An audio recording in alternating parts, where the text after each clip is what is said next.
بسم اللہ الرحمن الرحیم۔ السلام علیکم۔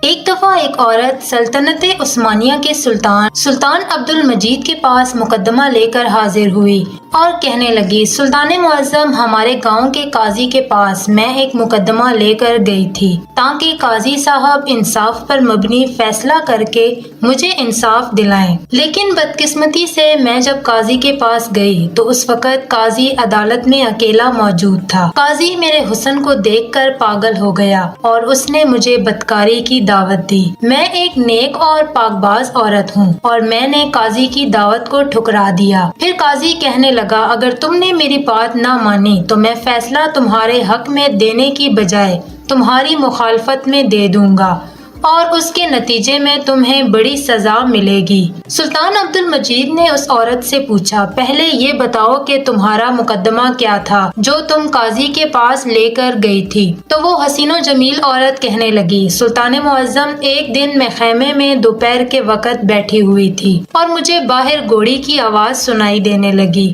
مجھے لگا کہ میری پڑوسن کی گھوڑی ہمارے خیمے سے کچھ فاصلے پر بندھی ہوئی تھی، وہ کسی تکلیف میں ہے۔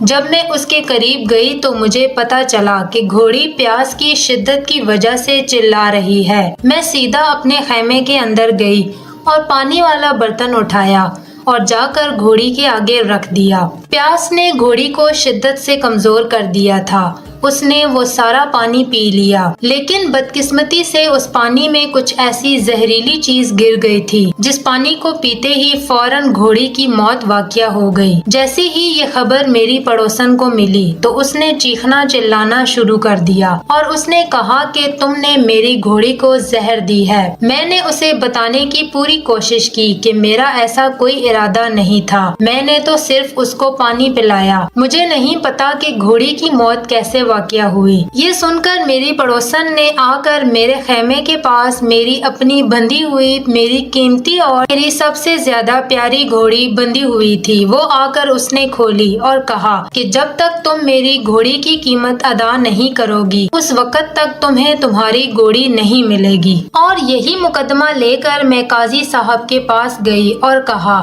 کہ آپ انصاف پر مبنی فیصلہ کریں، کیونکہ میں نے جان بوجھ کر اس گھوڑی کو زہر نہیں دیا تھا، یہ ایک غلطی تھی یا پھر ایک حادثہ تھا۔ جب میں قاضی کے پاس گئی تو قاضی عدالت میں نہیں تھا، مجھے محافظوں نے بتایا کہ قاضی قبیلے میں جا چکے ہیں۔ میں سیدھا قاضی کے خیمے کے دروازے پر پہنچ گئی، پھر قاضی کی اجازت پر میں اندر چلی گئی۔ میں نے قاضی صاحب کو اپنی بات تفصیل سے بتائی، لیکن قاضی مجھے دیکھ کر میرے حسن کا دلدادہ ہو چکا تھا اور میرے جسم کو للچاتی نظروں سے دیکھنے لگا۔ پھر قاضی نے کہا کہ اگر تم میرے ساتھ بستر پر کچھ وقت گزارو تو میں تیرے حق میں فیصلہ دے دوں گا۔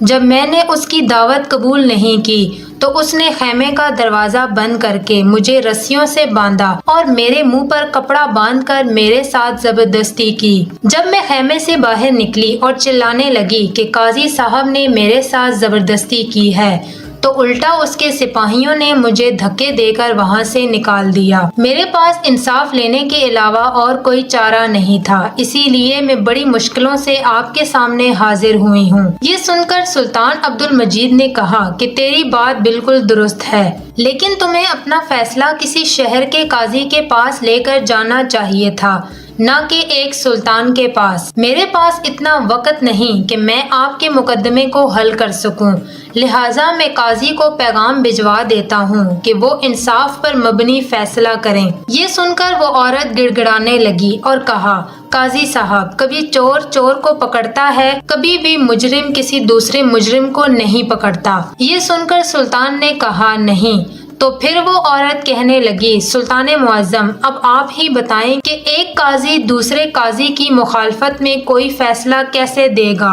اور دوسری طرف ایک عام عورت ہو۔ یہ سن کر سلطان معظم نے فرمایا کہ اگر ایسی بات ہے تو میں خود ہی تمہارا فیصلہ کر دیتا ہوں۔ سلطان عبد المجید کے حکم پر قاضی صاحب کو بلایا گیا اور چند ہی لمحوں کے بعد قاضی سلطان کے سامنے حاضر ہو گیا۔ سلطان عبد المجید قاضی سے مخاطب ہوئے اور کہا کہ کیا یہ عورت سچ کہہ رہی ہے؟ کیا تم نے اس کے ساتھ زبردستی کی ہے؟ یہ سن کر قاضی فرمانے لگا، نہیں سلطان معظم، میں نے اس عورت کو ہاتھ تک بھی نہیں لگایا۔ پھر سلطان نے کہا کہ ایسی کیا وجہ ہے کہ یہ تمہارے لیے اتنے سخت الفاظ بول رہی ہے؟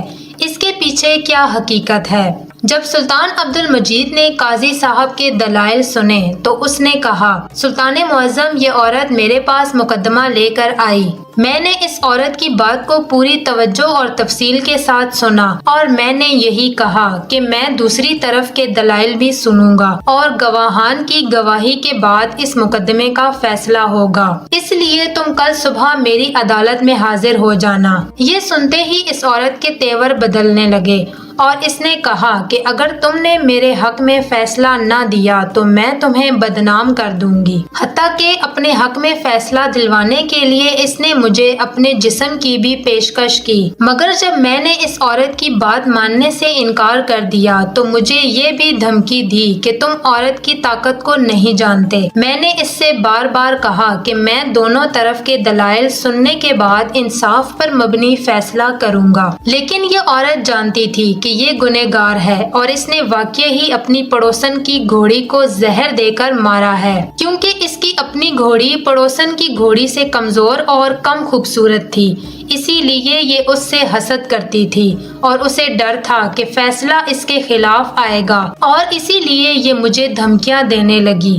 جب میں نے اس کی بات نہیں مانی تو اس نے مجھ پر یہ گھناؤنا الزام لگا کر آپ کے پاس آ گئی۔ آپ چاہیں تو قبیلے والوں سے پوچھ لیں یا خیمے کے دروازے پر موجود محافظوں سے معلوم کروا لیں۔ یہ سن کر وہ عورت کہنے لگی، سلطان معظم، وہ قبیلہ اس کا اپنا قبیلہ ہے اور یہ اس قبیلے کا قاضی ہے، اور رہی بات محافظوں کی تو کیا وہ اپنے سردار کے خلاف گواہی دیں گے؟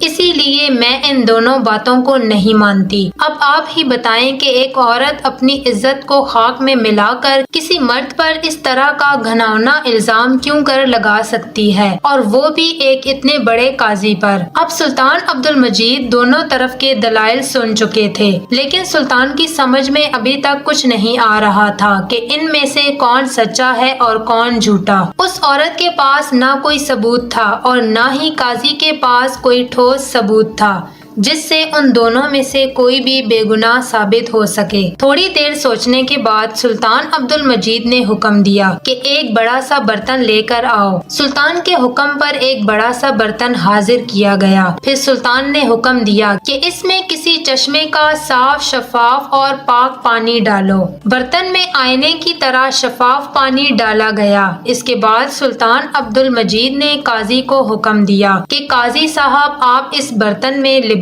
سمیت اپنے پورے جسم کو ڈبو دیں، یعنی اس طرح سے ڈبوئیں کہ جیسے ایک انسان کسی چشمے میں نہاتا ہے۔ قاضی نے سلطان کے حکم کی تعمیل کی اور فوراً برتن کے اندر پیر رکھ کر نہانے لگے۔ سارے درباری حیران تھے کہ سلطان معظم کیا کر رہے ہیں۔ اس کے بعد سلطان عبد المجید نے حکم دیا کہ میرا اپنا ذاتی گھوڑا لے کر آؤ۔ تھوڑی ہی دیر گزری تھی کہ سلطان کا گھوڑا سلطان کے سامنے حاضر ہو گیا۔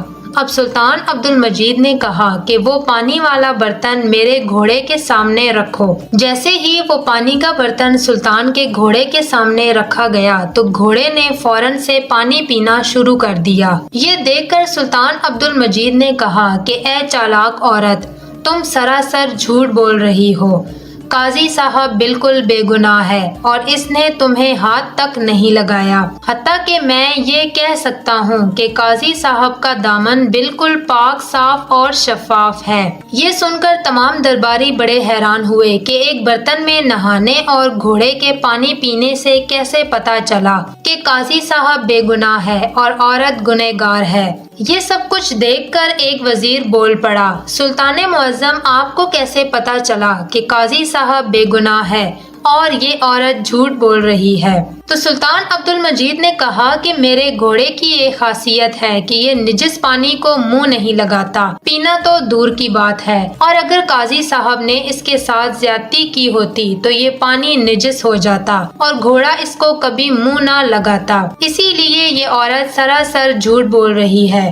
اس کے بعد سلطان نے اس عورت کو کہا کہ اپنے الفاظ میں تم سچ سچ بتا دو، ورنہ تمہیں ایسی سزا ملے گی کہ تم اوروں کے لیے نشان عبرت بن جاؤ گی۔ جب عورت کے پاس اور کوئی چارہ نہ رہا تو اس نے سلطان عبد المجید اور تمام درباریوں کے سامنے اپنے گناہ کا اقرار کر لیا اور بتایا کہ جیسا قاضی صاحب نے کہا تھا بالکل ویسی ہی بات ہے، میں نے ہی اپنی پڑوسی کی گھوڑی کو زہر دے کر مارا ہے اور اس کی سزا سے بچنے کے لیے میں نے قاضی پر یہ الزام لگایا۔ اس کے بعد سلطان عبد المجید نے فیصلہ سنایا کہ گھوڑی کے قتل کے عوض اس عورت کو گھوڑی کا جرمانہ ادا کرنا ہوگا اور ایک معزز اور نیک ایماندار قاضی پر گھناؤنا الزام لگانے کے جرم میں تمہیں 1 سال کے لیے زندان میں ڈال دیا جاتا ہے۔